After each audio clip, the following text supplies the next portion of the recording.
Bangkitan Isa Al-Masih, mati kemudian dia bangkit. Nah, ini juga hal yang banyak membuat orang masuk Islam, terutama di Arab Saudi. Banyak orang Filipina masuk Islam gara-gara satu pertanyaan.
Shalom teman-teman, puji Tuhan kita berjumpa lagi dalam video kali ini.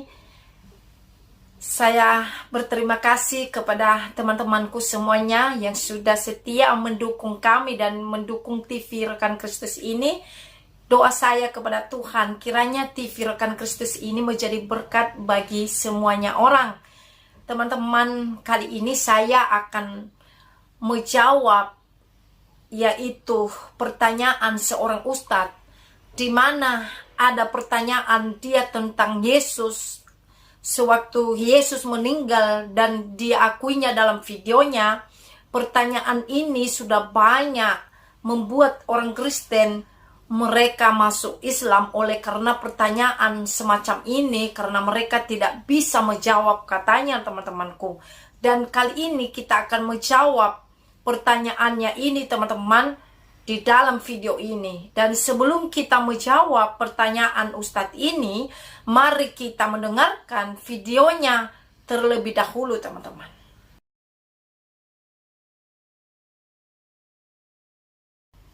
Yesus meninggal, Isa meninggal alaihissalam menurut versi mereka. Waktu meninggal, setelah itu dikuburkan dalam kuburan. Setelah itu beberapa hari dia bangkit, yang dikenal dengan hari Paskah kalau nggak salah. Saya juga agak lupa, tapi intinya dia hari kebangkitan Isa Al-Masih. Mati, kemudian dia bangkit. Dia bangkit ya. Nah, ini juga hal yang banyak membuat orang masuk Islam, terutama di Arab Saudi. Banyak orang Filipina masuk Islam gara-gara satu pertanyaan. Pertanyaannya begini. Karena mereka meyakini Allah adalah Isa, Isa adalah siapa? Allah. Satu di antara yang tiga. Orang Nasrani tentang Isa ada tiga pendapat. Yang pertama, Isa adalah anak Allah. Yang kedua, Isa adalah Allah. Yang ketiga, Isa satu dari yang tiga.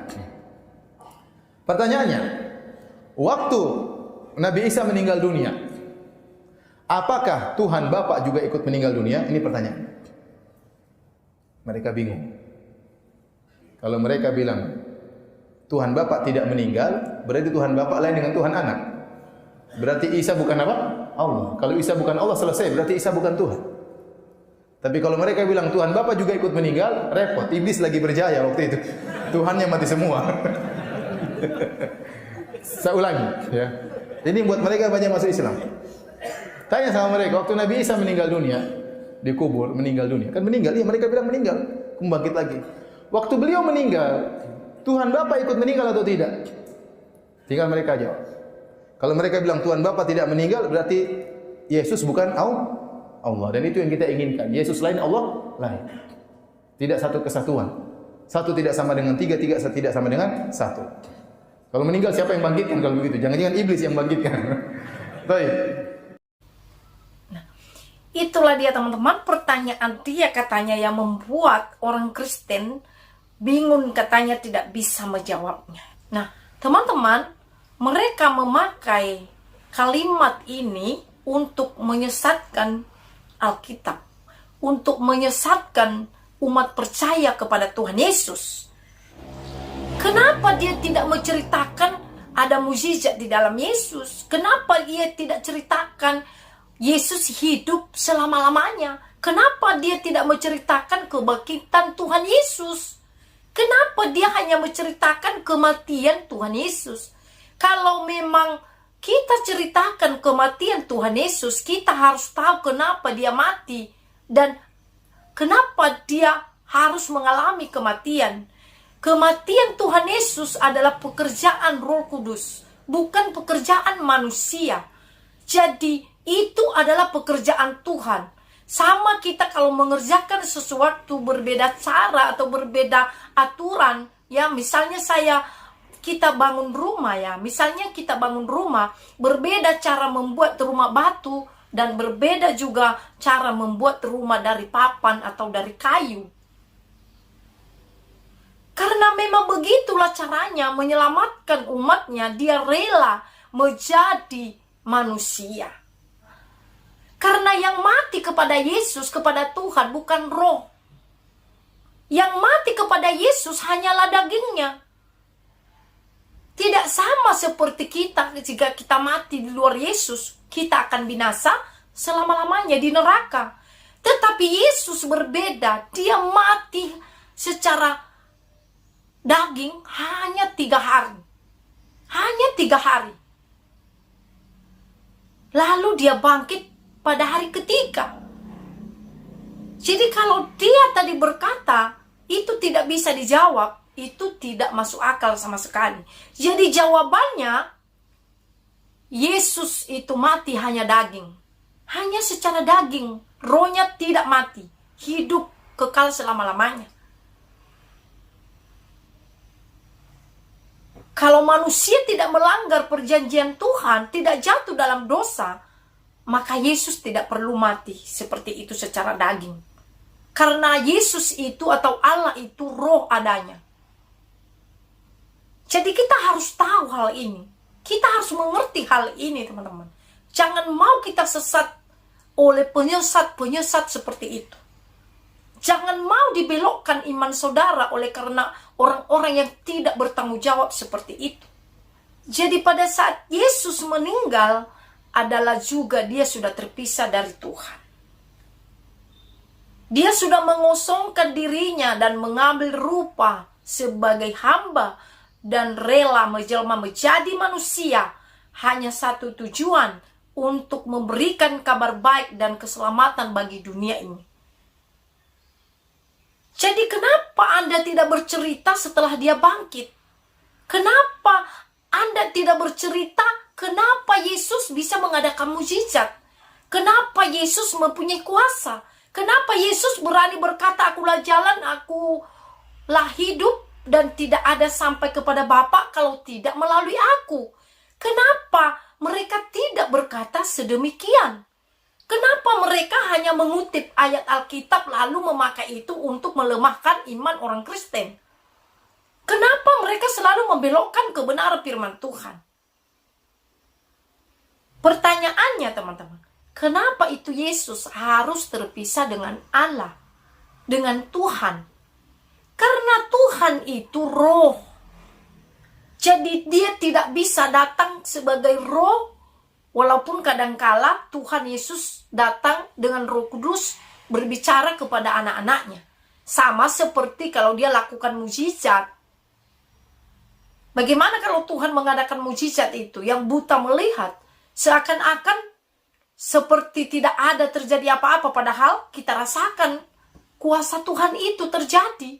Ya seperti itu Tuhan itu bekerja, sama seperti angin. Bagaimana angin kita bisa merasakan, tetapi kita tidak melihat secara wujud. Padahal Tuhan ada, padahal Tuhan bekerja di situ.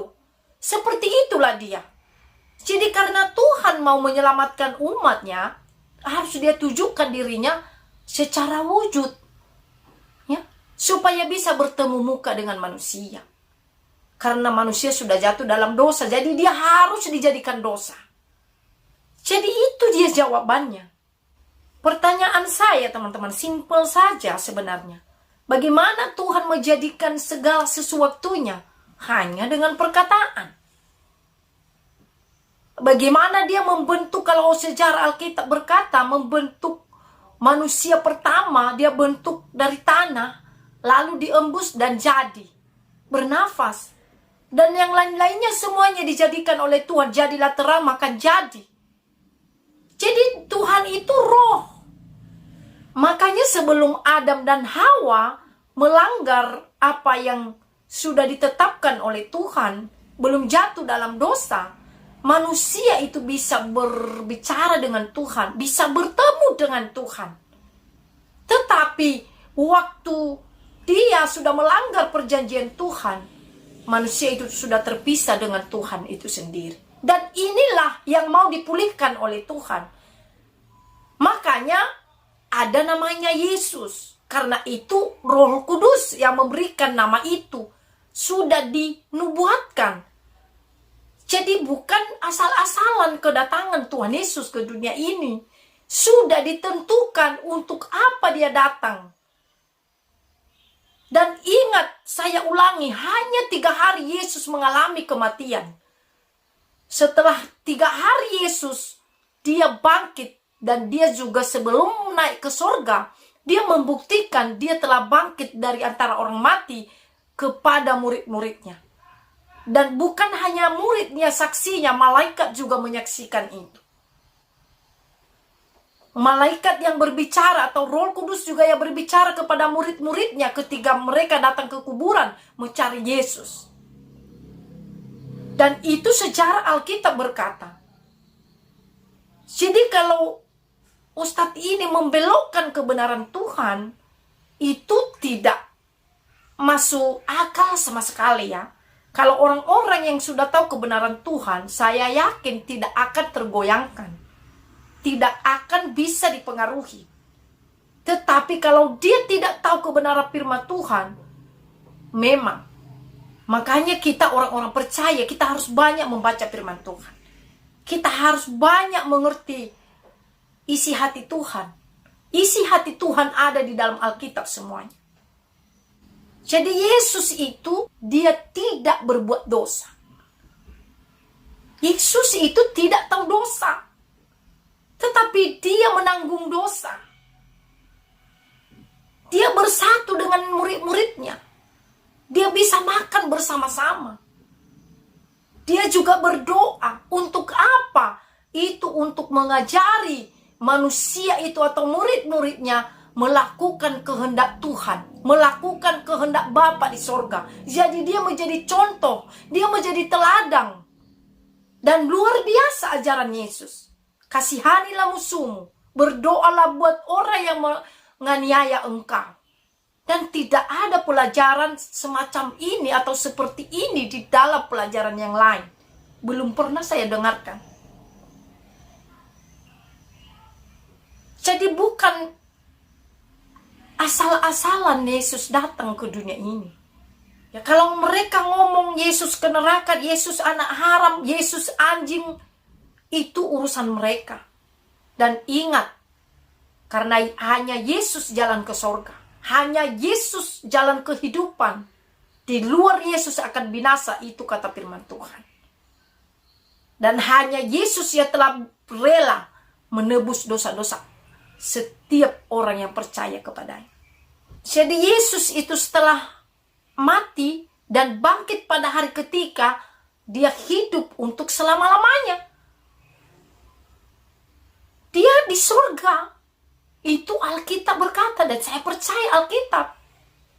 Jadi untuk orang-orang yang sudah dipanggil dan dipilih oleh Tuhan, orang-orang percaya kepada Tuhan, mari bersyukur buat anugerah Tuhan, buat pengorbanan Tuhan Yesus yang begitu dahsyat dan luar biasa. Mari kita baca di dalam Roma, yaitu Roma 6 ayat 4. Inilah yang diberikan oleh Yesus. Inilah yang disediakan oleh Yesus Tuhan orang percaya. Dengan demikian kita telah dikuburkan. Dikuburkan bersama-sama, harus bersama Yesus. Di luar Yesus tidak bisa dikuburkan dosa kita, manusia kita. Hanya bersama Yesus. Bersama-sama dengan Dia. Oleh baptisan dalam kematiannya. Supaya sama seperti Kristus telah dibangkitkan dan di antara orang mati oleh kemuliaan Bapa. Supaya sama diselamatkan, tidak binasa. Yang tadinya binasa akhirnya bisa diselamatkan. Ya? kita akan hidup dalam hidup yang baru. Yang baru. Dulu sebelum Yesus ada, kita itu mati secara roh, terpisah dengan Tuhan. Tetapi setelah Yesus datang, setelah Yesus berkorban, maka kita berhak memiliki hidup di dalam Yesus, di dalam Tuhan. Ayat 5, sebab jika kita telah menjadi satu dengan apa yang sama dengan kematiannya, kita juga akan menjadi satu dengan apa yang sama dengan kebangkitannya. Amin. Jadi kita juga sama dengan kebangkitannya. Ya, kalau kita juga sudah ikut mati, otomatis juga kita ikut dalam kebangkitannya. Ya, kita ikut mati. Apa yang mati? Dosa kita, manusia kita. Tetapi roh kita hidup untuk selama-lamanya. Ayat 6. Karena kita tahu bahwa manusia lama kita telah turut disalibkan. Sudah turut disalibkan. Sudah ikut disalibkan bersama Yesus. Kuasa dosa hilang. Amin. Jadi itulah teman-teman. Ayat 7. Sebab siapa yang telah mati, ia telah bebas dari dosa. Siapa yang telah mati, ia sudah bebas. Mati secara apa? Mati secara daging oleh kematian Tuhan Yesus. Bukan karena perbuatan baik kita. Orang Kristen tidak pernah ada Alkitab berkata, engkau bisa mendapatkan sorga karena amalmu. Tidak. Sebesar apapun amalmu, perbuatan baikmu, jika Anda tidak memiliki Yesus, Anda tidak mendapatkan hidup yang kekal. Karena jika berbuat amal, kita bisa mendapatkan surga, sangat tidak adil menurut saya. Bagaimana dengan orang miskin yang tidak bisa berbuat amal? Ya? Karena yang dipandang manusia utama ya memberi, ya. Walaupun banyak hal-hal yang lain bisa disebut amal ya. Tidak, itu hanya sebatas apa yang kamu tabur, kamu akan tuai. Kamu tabur senyum, engkau akan mendapatkan senyum. Itu kasih. Tetapi itu tidak bisa menjamin kehidupan yang kekal engkau dapatkan di dalam kekristenan.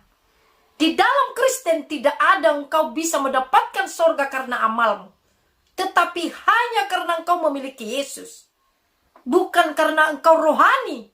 Bukan karena engkau rajin ke gereja. Tetapi kita harus ke gereja. Kenapa? Karena iman kita timbul dari pendengaran. Dan di gerejalah tempatnya kita mendengarkan firman Tuhan. Dan juga lewat membaca firman Tuhan tiap-tiap hari dan lewat doa-doa kita. Sekalipun banyak orang berkata hanya seminggu sekali ibadah orang Kristen. Saya berkata kepada Anda yang sering mengatakan, mengucapkan hal itu, tidak. Saya satu hari, paling sedikit saya bisa berdoa 1 jam. Ya, 1 jam. Tetapi yang diharuskan itu setelah saya mengenal kebenaran Tuhan, saya pagi hari harus berdoa kepada Tuhan. Memuji, menyembah Tuhan. Dan menikmati hadirat Tuhan. Dan bersyukur kepada Tuhan. Jadi jangan Anda berkata. Untuk berkata hanya sekali seminggu. Tidak. Ya. Tidak, sesungguhnya tidak. Kata firman Tuhan. Berjaga-jagalah. Bagaimana Tuhan berkata kepada muridnya. Apakah engkau tidak sanggup berjaga-jaga 1 jam saja? Doa orang Kristen 1 jam masih berjaga-jaga. Belum meminta sesuatu. Itu masih memuji, menyembah Tuhan. Ya? Jadi jangan Anda berkata-kata seperti itu kepada orang Kristen. Orang Kristen itu ada berdoa. Ya? Tetapi kalau Alkitab berkata, berdoalah masuk kamar. Karena itu yang didengar oleh Tuhan. Itu yang berkenan kepada Tuhan. Tidak perlu harus di ruang tamu supaya saya dilihat orang berdoa. Tidak. Alkitab tidak mengajarkan itu kepada orang Kristen ya. tetapi diajarkan untuk berdoa. Itu sesuai dengan Alkitab. Ayat 8. Jadi jika kita telah mati dengan Kristus, kita percaya bahwa kita akan hidup juga dengan Dia. Harus percaya. Ini modal di dalam Yesus. Iman dan percaya.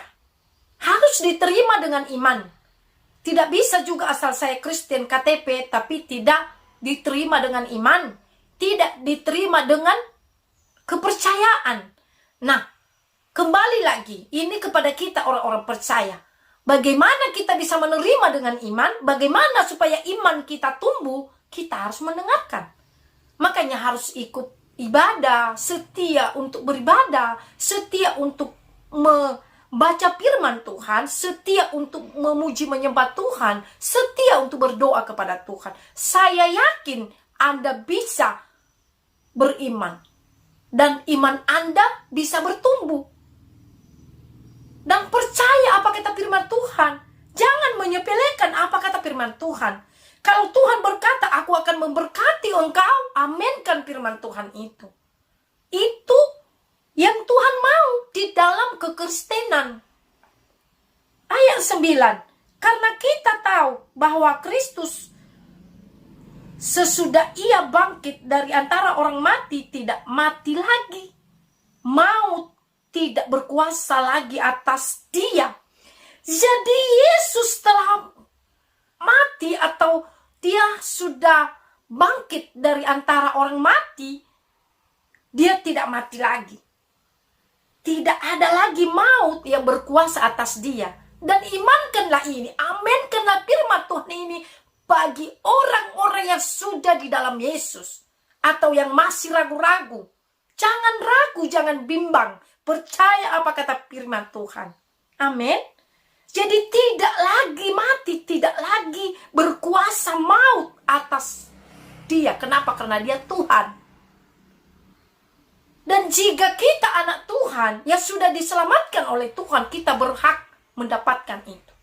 Dan itu ada dicatat dalam Alkitab. Kita adalah ahli waris Yesus Tuhan kita. Jadi ayat 10 berkata, sebab kematiannya adalah kematian terhadap dosa. Jadi kematian Yesus tidak sama dengan kematian nabi lain. Dia mati karena dosa. Karena dosa apa? Dosa manusia, bukan karena dosanya. Karena dia menanggung dosa kita, dosa saya dan saudara. Satu kali untuk selama-lamanya, hanya sekali. Makanya jangan permainkan kasih karunia Tuhan. Saya ulangi, orang percaya harus terus bersyukur kepada Tuhan. Renungkan kebaikan Tuhan, renungkan pertolongan Tuhan, renungkan pengorbanan dan pemberian Tuhan yang besar dalam kehidupan kita. Hanya sekali untuk selama-lamanya. Kehidupannya adalah kehidupan bagi Tuhan, bagi Allah. Demikianlah ayat 11. Demikianlah hendaknya kamu memandangnya, bahwa kamu telah mati bagi dosa, tetapi kamu hidup bagi Allah dalam Kristus Yesus. Jadi jelas firman Tuhan berkata, jelas Tuhan itu mati oleh karena dosa-dosa kita. Nah, ayat 12, sebab itu hendaklah dosa jangan berkuasa lagi atasmu. Ya, di dalam tubuhmu yang fana. Amin. Makanya berusaha tiap-tiap hari bertobat. Ya, jangan permainkan kasih karunia Tuhan. Supaya kamu jangan lagi menuruti kedagingan. Ya, daging. Keinginan daging. Apa keinginan daging? Mau enak terus, tidak mau kerja. Akhirnya mencuri. Itu keinginan daging. Mau tidur terus. Itu keinginan daging. Banyak lagi keinginan daging. Ya. Melihat nanti, ya maaf kata, melihat istri orang cantik, ingin, itu keinginan daging. Itu harus dimatikan. Amin. Kita harus berjuang melawan itu, teman-temanku ya. Ayat 13-nya. Dan janganlah kamu menyerahkan anggota-anggota tubuhmu kepada dosa. Jangan serahkan anggota tubuh kita kepada dosa. Jangan biarkan kita berbuat dosa. Berusaha menjaga kekudusan dan menjaga tubuh Anda dengan pertolongan Tuhan. Untuk dipakai, janganlah serahkan tubuhmu kepada dosa. Dipakai sebagai senjata kelaliman. Tetapi serahkanlah dirimu kepada Allah sebagai orang-orang yang dahulu mati tetapi sekarang hidup. Dan serahkanlah anggota-anggota tubuhmu kepada Allah untuk menjadi senjata-senjata kebenaran. Jadi ini yang Tuhan mau. Ini yang Tuhan ingin. Ayat 14. Sebab kamu tidak akan dikuasai lagi oleh dosa karena kamu tidak berada di bawah hukum Taurat, tetapi di bawah kasih karunia Tuhan. Jadi orang percaya, orang yang beriman, orang yang mengikuti Yesus tidak berada di dalam hukum Taurat, tetapi di mana dia berada? Di bawah kasih karunia Tuhan. Jadi hanya karena kasih karunia Tuhanlah kita diselamatkan. Hanya karena pemberian Tuhanlah ada yang diselamatkan. Jadi itu dia teman-teman jawabannya. Sewaktu Yesus mati, dia sudah terpisah dengan Tuhan. Dan Tuhan itu adanya roh. Ya? Jadi karena pada saat dia mati itu, dia dalam keadaan manusia, dia mati secara daging, tetapi rohnya tidak mati. Dia hidup untuk selama-lamanya. Dan kita sudah membaca firman Tuhan, dan mari ulangi membaca firman Tuhan ini dari ayat 1-nya sampai ke 14-nya, saya yakin kita lebih memahaminya lagi teman-teman. Karena kita mau mempersingkat waktu dan kita tidak membaca semuanya. Dan itulah dia jawabannya teman-teman. Kalau tadi dia berkata, apakah Tuhan Bapa ikut mati waktu Yesus mati dan dikuburkan? Saya menjawab, Yesus mati itu secara daging. Tuhan tidak pernah mati. Amin. Tuhan tidak pernah mati. Tetapi Yesus yang telah meninggalkan ketuhanannya dan dia mati seperti yang dialami oleh manusia. Hanya dia tidak berbuat dosa. Jadi inilah dia saya bisa bagikan kali ini teman-teman dalam video ini. Semoga bermanfaat video ini bagi rohani kita dan membuat kita semakin bertumbuh di dalam Tuhan. Dan saya terus meminta dukungan doa dan meminta dukungan kalian untuk saya dan juga untuk channel ini, agar channel ini diberkati, menjadi berkat bagi banyak orang teman-teman. Tuhan Yesus memberkati kita. Shalom.